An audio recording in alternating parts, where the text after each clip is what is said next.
Welcome back to the 17 News at Noon podcast, where we share your news on your schedule. Working in the spirit of the Golden Empire, this is 17 News at Noon. Good afternoon. Thanks for joining us. I'm Maddie Jansen, and today for Nicole Gitske. A man was pinned in his pickup this morning when a big rig made an illegal U-turn on a rural highway, according to the CHP. Highway Patrol says it happened around 6 a.m. on Highway 43, just north of Jack Avenue between Wasco and Shafter. Officer Robert Rodriguez says the driver of the big rig made an illegal U-turn, and the driver of the pickup didn't see him until it was too late.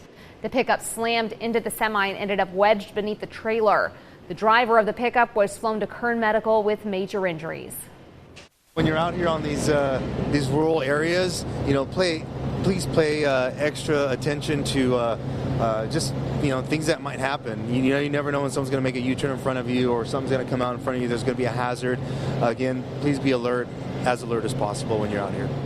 Officer Robert Rodriguez says they do not suspect alcohol or drugs were factors.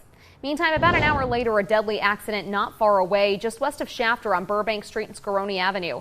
Rodriguez says the driver of a Nissan Altima pulled into the path of another vehicle and was broadsided. The driver of the Altima died. Rodriguez says that man was not wearing his seatbelt. Well, making news across the nation today, Friday's death of Supreme Court Justice Ruth Bader Ginsburg has sparked a new political fight, already inflaming bitter divisions between Democrats and Republicans just weeks before the November election. The court vacancy injected new urgency into the campaign, with President Trump hoping it jumpstarts his re-election bid. And the ramifications are huge, with the potential for Republicans to secure a conservative court for decades to come. NBC's Peter Alexander has the latest. Inside the Supreme Court, images of black shroud draping the late Justice Ruth Bader Ginsburg's chair. Outside, thousands gathering to honor her while vowing to protect her legacy as an epic political clash looms. President Trump promising to fill the vacant seat without delay. We have tremendous women on the list, as you know, and it will be a highly qualified person. It will be a woman that we choose, and the nomination will be put forth sometime next week. That despite Ginsburg's deathbed wish that she not be replaced until a new president takes office. Democratic nominee Joe Biden is appealing to Senate Republicans to hold off considering whoever the president picks. The people of this nation are choosing their future right now as they vote. To jam this nomination through the Senate is just an exercise in raw political power.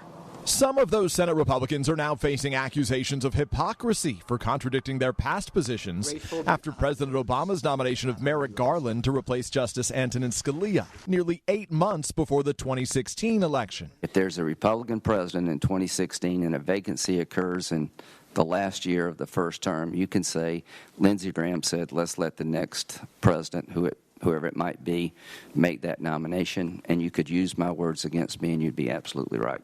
But now Lindsey Graham says he supports top Republican Mitch McConnell's stance that the president's nominee will receive a vote. But it's not just Republicans under fire for their past comments. Critics also pointing to the words of Joe Biden from 2016. I would go forward with the confirmation process as chairman, even a few months before presidential election. It would take 4 Senate Republicans siding with Democrats to block a Trump nominee. Senators Lisa Murkowski and Susan Collins both coming out against moving forward with a nomination before the election.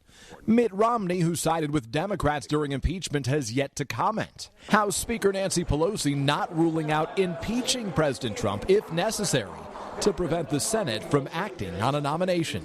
We have our options. We have arrows in our quiver that I'm not about to discuss right now. President Trump says he will make his nomination by Friday or Saturday. Supreme Court Justice Ruth Bader Ginsburg is expected to lie in repose at the Supreme Court's main hall so the public can pay their respects. She'll be buried in Arlington Cemetery next to her late husband, who died in 2010. And now to the wildfires raging across our state. The Bobcat fire in Los Angeles County continues to gain ground, doubling in size over the weekend. The fire's leaving a path of destruction through the San Gabriel Mountains. It stretches more than 105,000 acres. Fast Predictable winds helped spark flames when firefighters were racing to protect homes this weekend. It's about 15% contained, and there are multiple evacuation orders in LA County. Firefighters do not expect to have 100% containment until the end of next month. And as the Creek Fire scorches more than 278,000 acres in Fresno and Madera counties, local authorities are calling for backup. 250 Marines and Navy sailors from Camp Pendleton are joining the fight against the Creek Fire. It is 27% contained as of this morning. More than 3,000 firefighters are fighting this fire with equipment ranging from 300 engines to over a dozen helicopters. Meantime, a local nonprofit is sending supplies to people impacted by the Creek Fire, and they need your help. Villagers Inc. is working with Aubrey Baptist Church to help people from Aubrey and Meadow Lake who had to be evacuated. This week, they're collecting food, water, toys, pet food, and cleaning supplies. You can drop off those donations at Country Tire and Wheel on North Chester and Norris Road in Oildale. They're open 9:30 a.m. to 4:30 p.m. in the afternoon. Then on Friday, they'll load up the donations and drive them up to those evacuees. And now an update on the coronavirus pandemic, with the U.S. reaching more than 200,000 deaths from COVID-19. That's according to an NBC News tally. Cases in the U.S. currently top 6.7 million.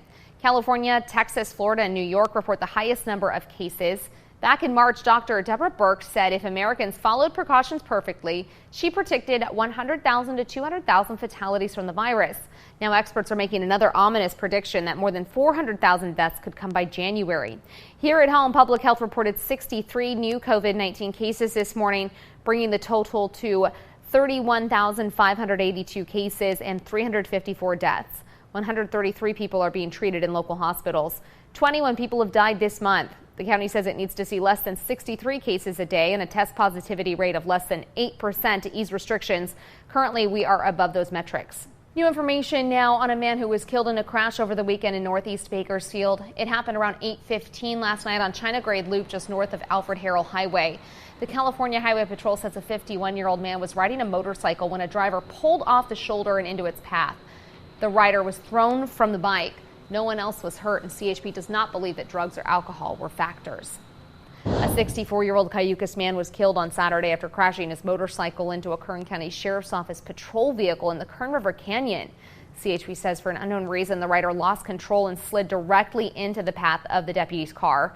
The deputy was not hurt. The crash shut down Highway 178 for several hours. And a person was hospitalized in serious condition after an incident at Riverwalk Park. It happened just after 1:30 Sunday afternoon. Bakersfield police say they were called to the park for a person who was in the pond and needed medical aid. They were taken out of the water and rushed to the hospital. It's not clear exactly what happened, but BPD is calling it an accident. Taking a look at that Monday forecast and the last day of summer. Yes, we officially start fall tomorrow. Looking forward to that, and hopefully temperatures will follow as we hit the fall months. But just a reminder, we don't actually change the clocks until November. As we take a look at our temperatures, still holding on to that 87, a northwest wind at 6, visibility at 9 miles. Nice to see that. On a clear day, our visibility about 10 miles here in Bakersfield. Yesterday, 89 was our high. Today will be a little bit warmer, and our record of 105 set back in 2003. We're looking at 90 in Sacramento today, Fresno at 94, 70s down to the south, and Vegas right near 101. The beaches looking very nice this afternoon. Again, we did see some morning fog. They'll be right near 67 this afternoon. And let's talk about why we're getting a break in the air quality and why we're getting a break in these temperatures. And it's because of our zonal flow. That means winds are west to east, and it's positioned more to the north. So that has allowed for us to scour things out just a little bit. We are tracking a system out of the Gulf of Alaska near the Aleutian Islands right now. And this is going to pack a pretty good punch out of the Pacific Northwest with some heavy rain into Washington and Oregon. This is by Wednesday afternoon. I wish this would sag more to the south, but the storm track is going to remain north, bringing plenty of rain there, but unfortunately nothing into California. In fact, we'll see a little bit of ridging. Here's a look at our headlines.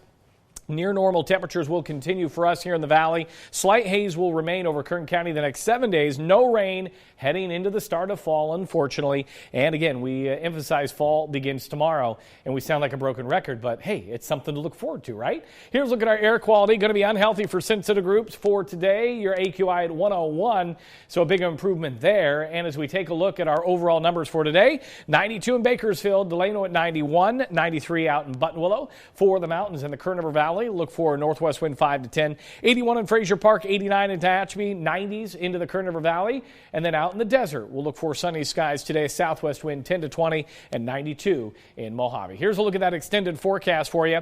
And tomorrow, 90. And then guess what? Some 80s return back into the forecast Wednesday through Saturday. And then we'll bump it up on Sunday. For the mountains, plenty of sunshine. Beautiful afternoon in the Tehachapi area right now. Temperatures will cool on Thursday, Friday in the upper 70s, but then rebound back into the mid-80s by Sunday. And the Kern River Valley, we're looking at sunny skies. But again, you're looking at some haze out that way. We may have to update the forecast for you. And temperatures Thursday, Friday into the 80s. So, yeah, the Tehachapi area where you're at, looking great. Beautiful. But air quality right now up in the Kern River Valley not looking good. No. So it's really hard to forecast air quality readings, especially if we see a slight shift in the wind. That smoke can drift just a little bit, and that's what the Kern River Valley is seeing this afternoon. Yeah, it's in and it's out. Yep. All right. Thanks, Kev. If you or your kids have been on the internet today, you may have noticed that the app TikTok is still there, up and running. It was supposed to be shut down at midnight, but the company averted a last-minute shutdown with a new deal involving Oracle and Walmart. NBC's Tom Costello reports. With a massive global audience, TikTok is a staple of pop culture. A place where users create and discover viral videos. In this country alone, more than 100 million TikTokers, many teenagers or even younger.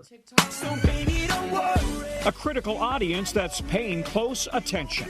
We are here for you, and we are here for the long run. TikTok's partnership with Oracle and Walmart receiving tentative approval from President Trump, allowing the Beijing-based app to avoid a U.S. shutdown for now. I have given the deal my blessing. The high-profile shift would likely place TikTok's headquarters in Texas. TikTok, owned by the Chinese tech company ByteDance, says it hopes the move will maintain and expand its global headquarters in the U.S. while bringing 25,000 jobs. In the deal, ByteDance would maintain majority ownership in the new TikTok Global, with Oracle and Walmart holding a 20% share.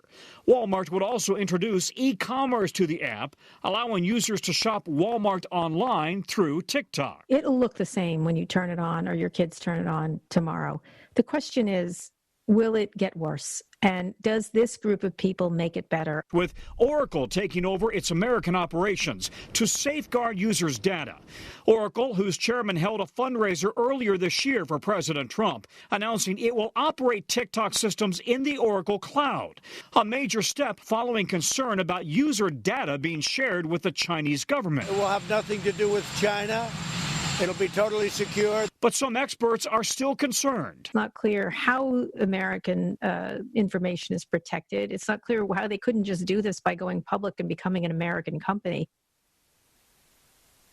President Trump is seeking money from this deal, reportedly $5 billion to help fund a new patriotic education platform. Working in the spirit of the Golden Empire, this is 17 News at Noon.